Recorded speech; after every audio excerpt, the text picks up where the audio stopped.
आज तो तुझे नहीं छोड़ूंगा लड़की, अब आईना मैंने चंगुल में। सुबह के समय शहर के बस स्टैंड के पास एक महिला एक पुरानी बस में बैठी थी। बस भीड़ से भरी हुई थी। सब अपने अपने काम के लिए जा रहे थे। उस महिला ने सादा सूती सलवार कमीज पहनी थी। बाल हल्के से बंधे हुए थे और आंखों में एक गहरी शांति थी। किसी को अंदाजा नहीं था कि ये कोई आम महिला नहीं, बल्कि शहर की नई डीएम नेहा मिश्रा हैं।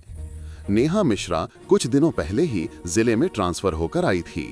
उन्होंने सुना था कि उनके जिले में परिवहन विभाग में भारी भ्रष्टाचार है। ड्राइवरों से जबरन पैसे वसूले जाते हैं, चालान के नाम पर उन्हें धमकाया जाता है। आज नेहा बिना बताए आम जनता की तरह खुद उस हालात को देखने निकली थी। बस धीरे धीरे हाईवे की ओर बढ़ रही थी। कंडक्टर टिकट काट रहा था। मैडम, कहाँ तक जाना है? नेहा मुस्कुराई। थोड़ा आगे चौराहा तक।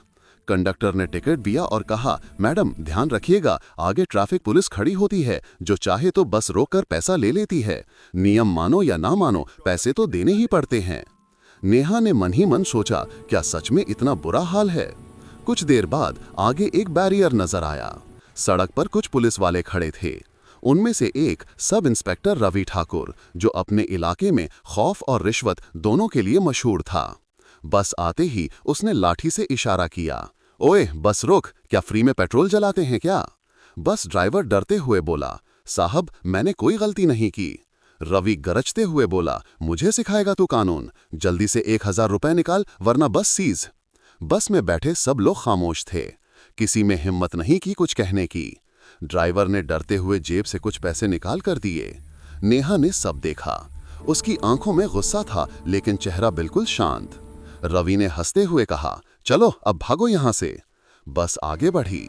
नेहा ने ड्राइवर से पूछा, ये रोज होता है क्या? ड्राइवर ने आह भरी, मैडम रोज नहीं, दिन में 3 बार तक भी हो जाता है। कभी सिपाही रोकता है, कभी इंस्पेक्टर। अगर पैसा ना दो तो कहते हैं बस जब्त कर देंगे, केस डाल देंगे। नेहा के मन में अब कोई शक नहीं रहा।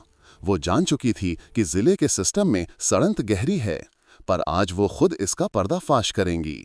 बस से उतरने के बाद नेहा मिश्रा धीरे धीरे पास के थाने की ओर बढ़ी। थाना वही था जहां उस सब इंस्पेक्टर रवि ठाकुर की पोस्टिंग थी। थाने के बाहर कुछ ड्राइवर अपनी गाड़ियां खड़े थे। सबके चेहरे पर डर और थकान थी। कोई कह रहा था, भाई आज फिर 200 देकर आया हूं। दूसरा बोला, साहब नहीं मानेगा, बोले 500 दो वरना गाड़ी रोक दूंगा। नेहा ने एक पल के लिए आसमान की ओर देखा और मन में कहा, अब वक्त आ गया है इस अन्याय को खत्म करने का। वो सीधे थाने के अंदर गई। ड्यूटी पर बैठे सिपाही ने पूछा, कौन हो मैडम, क्या काम है? नेहा ने शांत स्वर में कहा, मुझे सब इंस्पेक्टर रवि ठाकुर से मिलना है। सिपाही ने हंसकर कहा, साहब से मिलना इतना आसान नहीं है, पहले बताओ क्या शिकायत है? नेहा बोली, एक आम नागरिक की। सिपाही ने अंदर जाकर आवाज लगाई, साहब कोई औरत आई है, आपसे मिलना चाहती है। रवि ठाकुर बाहर आया, हाथ में चाय का कप और मुंह में पान। वो ऊपर से नीचे तक नेहा को देखकर बोला, क्यों बहन जी, क्या परेशानी है? कौन सा चालान काट दिया तुम्हारा? नेहा ने जवाब दिया, किसी का चालान नहीं, लेकिन मुझे ये समझना है कि आप रोज गरीब ड्राइवरों से पैसे क्यों लेते हैं? रवि का चेहरा सख्त हो गया। तू कौन होती है मुझसे ये सवाल पूछने वाली? चल जा यहां से, वरना तुझे भी अंदर बंद कर दूंगा। कानून सिखाने आई है क्या? नेहा ने धीमी मुस्कान दी और बोली, आपको पता है बिना वजह किसी को धमकाना या पैसे मांगना कानूनन अपराध है। रवि भड़क उठा, देखो बहन जी, ज्यादा दिमाग मत लगाओ, ये थाना मेरा है, यहाँ वही होगा जो मैं कहूंगा, समझी? नेहा ने ठहाका लगाया, सरकार का? सरकार तो फाइलों में है, असली सरकार तो मैं हूँ। यहाँ हर गाड़ी, हर बस, हर ऑटो मेरे बिना नहीं चलती। अगर तूने ज्यादा जुबान चलाई तो तेरी भी चालान बन जाएगी, समझी? थाने में बैठे सिपाही हंसने लगे।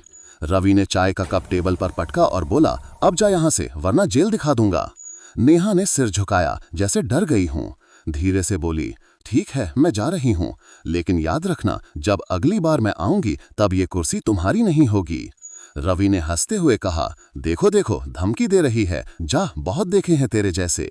नेहा ने कोई जवाब नहीं दिया, बस शांति से मुड़कर बाहर निकल गई। लेकिन जैसे ही वो बाहर निकली, मोबाइल निकाला और अपने पीए को फोन किया, तुरंत जिले के एसपी अमित शेखावत और मीडिया सेल को सूचित करो। आज शाम को इस थाने में निरीक्षण होगा और हाँ, किसी को बताना मत कि मैं खुद वहां रह चुकी हूँ। फोन रखते ही उनकी आंखों में सन्नाटा और आग दोनों थे। वो जान चुकी थी अब रवि ठाकुर के गिनती के दिन बचे हैं। शाम के करीब 6 बजे का समय था। थाने में माहौल हमेशा की तरह सुस्त था। कुछ सिपाही हंसी मजाक कर रहे थे तो कुछ अपने अपने मोबाइल में व्यस्त थे। रवि ठाकुर अपनी कुर्सी पर पैर फैलाकर बैठा था। सिगरेट पीते हुए बोला, आज भी अच्छा कलेक्शन हुआ है। 3 बस, 2 ऑटो, सबसे बढ़िया कमाई। पास में बैठे हवलदार ने हंसते हुए कहा, साहब भगवान करे ऐसा ही रोज कलेक्शन होता रहे। अभी वो बातें कर ही रहे थे कि तभी बाहर अचानक सायरन की आवाज गूंजी। सबके कान खड़े हो गए। एक गाड़ी थाने के बाहर आकर रुकी।